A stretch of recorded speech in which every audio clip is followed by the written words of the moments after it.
Everyone. तो आज की इस क्लास में हम पढ़ने वाले हैं इम्प्लांटेशन और जेस्टेशन। इसमें हम आज अपनी कहानी पढ़ेंगे कि कैसे कोई भी बेबी अपनी माँ के यूट्रस में कैसे डेवलप होता है और कैसे एक एम्ब्रियो बनता है और कैसे ये एम्ब्रियो मदर के यूट्रस में इम्प्लांट होता है। तो आज की क्लास बहुत ही ज़्यादा इंटरेस्टिंग होने वाली है, तो वीडियो को स्किप बिल्कुल भी मत करिएगा, इसे एंड तक देखिएगा। और अगर आप चैनल पर पहली बार वीडियो देख रहे हैं तो चैनल को सब्सक्राइब कर लीजिए और अगर वीडियो अच्छी लगे तो वीडियो को लाइक कर दीजिए। तो आइए स्टार्ट करते हैं ये इंटरेस्टिंग कहानी को। देखिए, मैंने आपको फर्टिलाइजेशन के बारे में ऑलरेडी बता दिया था कि किस तरीके से स्पर्म और एग आके दोनों मिलते हैं और फर्टिलाइजेशन होता है, और फर्टिलाइजेशन के बाद किस तरीके से एक जाइगोट बनता है। ठीक, वो मैंने आपको अच्छे से बहुत ही डिटेल में समझाया था। अगर वो वीडियो आपने नहीं देखा है तो नीचे उसका डिस्क्रिप्शन में लिंक दिया हुआ है, तो वहां से आप देख सकते हैं। तो आइए देखते हैं। After fertilization of the ovum, the embryo travels as a blastocyst toward the uterus and gets embedded in the wall of the uterus. This process is known as implantation. देखो क्या है कि जो एग होता है, एग का fertilisation हो गया भाई, उससे स्पर्म मिल जाता है और उसका फर्टिलाइजेशन हो जाता है। फर्टिलाइजेशन के बाद एक बनता है जाइगोट, उसमें जो आगे फर्दर डेवलपमेंट होती है और वो ब्लास्टोसिस्ट बनता है। ठीक है, अब ये जो ब्लास्टोसिस्ट स्टेज होती है, एम्ब्रियो होता है, इसका यूट्रस में इम्प्लांट होना, यूट्रस के अंदर एंटर करना और उसमें फिक्स हो जाना। ठीक है, यूट्रस की जो इनर वॉल होती है जिसे हम बोलते हैं एंडोमेट्रियम, तो ये जो ब्लास्टोसिस्ट होता है ये उसी एंडोमेट्रियम लेयर में एंटर कर जाता है, घुस जाता है। ठीक है, तो तभी उसे हम बोलते हैं इम्प्लांटेशन, कि किस तरीके से जो भ्रूण होता है वो कैसे एंडोमेट्रियम में घुसता है। तो इनको हम बहुत ही अच्छे से डिटेल में समझते हैं।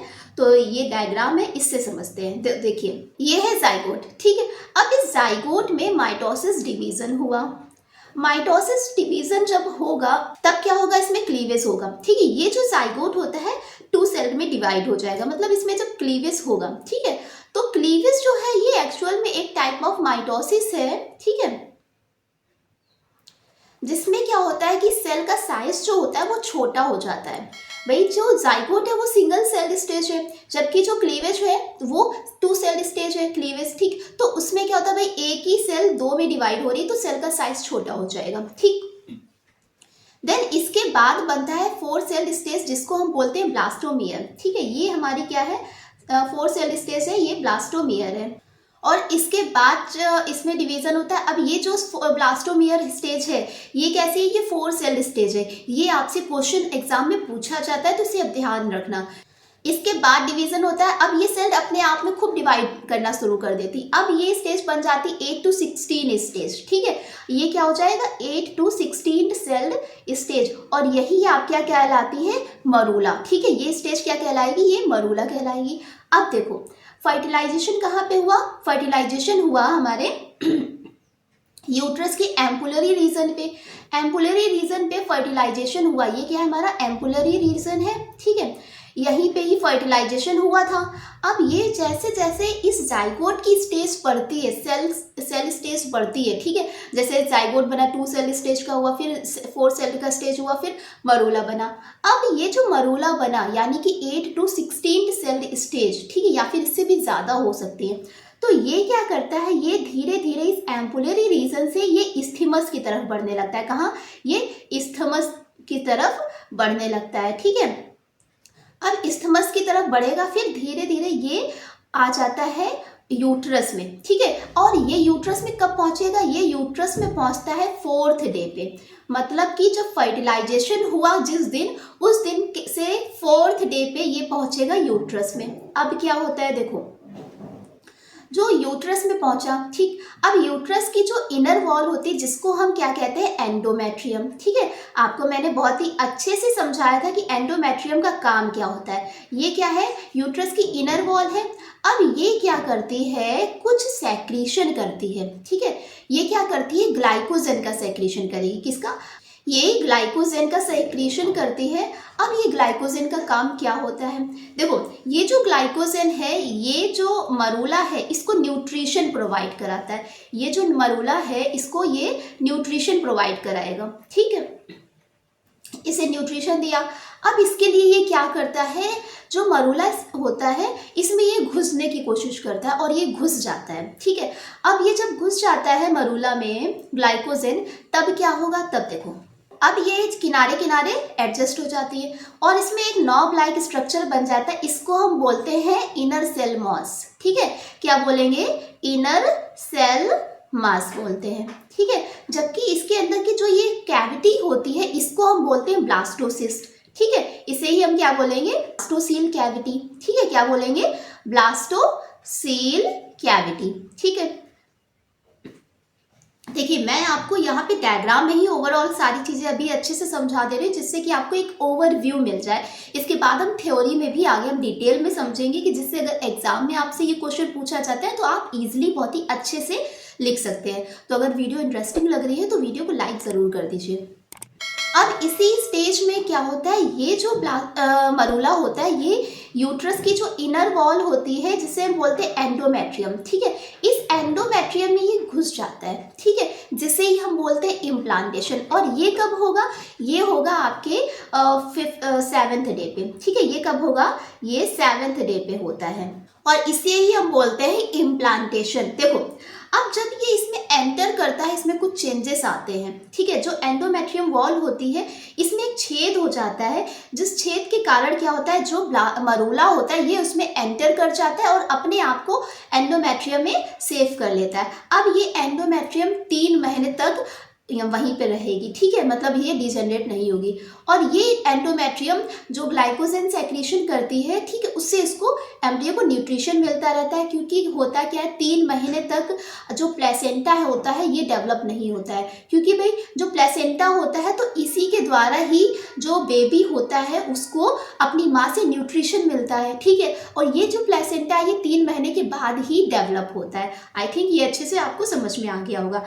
तो इसे अब हम डिटेल से थ्योरी के माध्यम से समझेंगे। तो देखिए इम्प्लांटेशन एंड जेस्टेशन क्या होता है कि द माइटोटिक डिवीजन और cleavage starts and the zygote moves through the isthmus of the oviduct और fallopian tube towards the uterus and forms 2, 4, 8 and 16 daughter cell called blastomere. यानी कि माइटोटिक डिवीजन हुआ, zygote में माइटोटिक डिवीजन हुआ, वो cleavage हुआ बना उसका। अब ये क्लीवेज में फिर मियोसिस डिवीजन होगा और फिर ये 2 से 4, 4 से 8, 8 से 16 इस तरीके की सेल बना लेती हैं, ठीक है।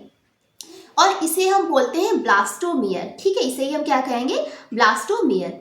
अब ये जो 8 से 16 सेल की स्टेज होती है, मतलब कि 8 से 16 ब्लास्टोमियर स्टेज को हम क्या कहेंगे, इसे ही हम कहते हैं मरूला, ठीक है। क्या कहेंगे, मरूला, ठीक। ये हो गया आपका। तो देखिए ये है डायग्राम में आप देख सकते हैं कि यहाँ पे थोड़ा फास्ट चल रहा है। तो यहाँ पे क्लीवेज बना, क्लीवेज से 2 से 4 सेल बनी, 4 से 8 बनी, फिर 16 बनी, ठीक है। तो इस तरीके से ये होता है। नेक्स्ट क्या है, आप डायग्राम में देख सकते हैं कि जाइगोट, फिर क्लीवेज बना, फिर 2 से 4 सेल बनी, फिर 4 से 16 बनी, 16 से 32 बनी, इसके बाद फिर ये ब्लास्टोसिस्ट बन जाता है, ठीक है। नेक्स्ट इसके बाद क्या होता है, देखो मैंने आपको ऑलरेडी सारी चीज़ें अच्छे से समझा दी कि अब क्या होता है भाई, जो मरूला है ये कंटिन्यू डिवाइड करता रहेगा। अब डिवाइड करता रहेगा, इसके बाद फिर ये क्या करता है, ये ब्लास्टोसिस्ट में चेंज हो जाता है, ठीक है। और ये मूव करेगा यूट्रस में, यानी कि जिस दिन फर्टिलाइजेशन हुआ उसके चौथे दिन ये जो मरूला है ये फीमेल की यानी कि मदर के वॉम्ब में ये एंटर कर जाएगा, ठीक है। जैसे कि ये देखिए ये ब्लास्टोसील कैविटी है और ये इनर सेल मास है, ठीक है।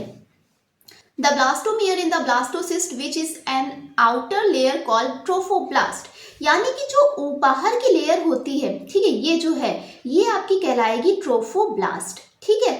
जबकि जो इनर लेयर है उसे हम बोलते हैं इनर सेल मास, ठीक है। और ये जो अंदर ब्लास्टोसील भरी है, ठीक है, मैंने आपको बताया था कि जो मरूला होता है, ठीक, ये मरूला 4th डे अंदर पहुंच जाएगा यूट्रस में। अब यूट्रस की जो इनर वॉल होती है एंडोमेट्रियम, ठीक है, यूट्रस में क्या होता है, कुछ ग्लाइकोजन सेक्रेशन होता है, ये ग्लाइकोजन इसी मरूला में भर जाएगा, जिससे क्या होता है कि एक कैविटी बन जाती है जिसको हम बोलते हैं ब्लास्टोसील कैविटी, ठीक है। नेक्स्ट क्या है, देखो अब क्या होता है, ये जो ट्रोफोब्लास्ट है ये यूट्रस यानी कि जो गर्भाशय होता है उसकी एंडोमेट्रियम लेयर में ये एंटर कर जाता है, ठीक है। एंटर करने के बाद ये जो एम्ब्रियो है उसको न्यूट्रिशन देता रहता है। अब देखो मैंने आपको ऑलरेडी बताया है कि जो ये एंडोमेट्रियम वॉल है ये 3 महीने तक की ऑलरेडी रहेगी, ठीक है, क्योंकि 3 महीने के बाद ही जो प्लेसेंटा है ये डेवलप हो पाता है, और ये जो प्लेसेंटा होता है इसी से ही तो न्यूट्रिशन मिलता है बेबी को, ठीक है। जो भी मदर खाती है तो उससे जो भी न्यूट्रिशन होता है तो वो बेबी को कैसे मिलेगा, ये इसी प्लेसेंटा से ही मिलता है, ठीक है। तो ये प्लेसेंटा जो होता है ये 3 महीने बाद डेवलप हो पाता है, तो इसलिए जो एम्ब्रियो है, एम्ब्रियो के न्यूट्रिशन के लिए ये एंडोमेट्रियम लेयर जो होती है 3 महीने तक रहेगी, ठीक है। और ये जो इम्प्लांटेशन होता है यानी कि जो ट्रोफोब्लास्ट होता है ये यूट्रस के जो एंडोमेट्रियम लेयर होती है उसमें कब एंटर करेगा, ये फर्टिलाइजेशन से 7वें डे पे होगा, ठीक है। यानी जिस दिन फर्टिलाइजेशन हुआ उसके 7वें दिन ये यूट्रस के एंडोमेट्रियम लेयर में घुस जाएगा, और इसी को ही हम बोलते हैं इम्प्लांटेशन, ठीक है। When the blastocyst become embedded in the endometrium of the uterus, this is called implantation and leads to pregnancy। यानी कि अब हम कह सकते हैं कि कोई भी जो मदर है, फीमेल है, वो प्रेग्नेंट हो गई है, ठीक है। मतलब जिस दिन जो ब्लास्टोसिस्ट होता है वो यूट्रस के एंडोमेट्रियम लेयर में इम्प्लांट हो जाता है, ठीक है, तब कहते हैं ये प्रेगनेंसी हो चुकी है, ठीक है।